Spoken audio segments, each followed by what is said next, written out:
tôi.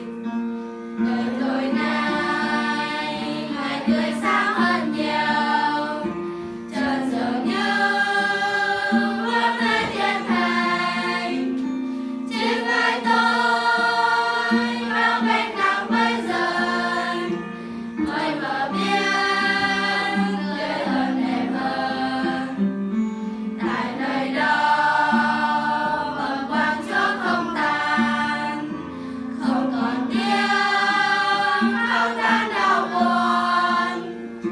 Muốn đi qua mấy cánh đồi không rời, tình yêu Chúa thắm thiết dâng tràn. Nước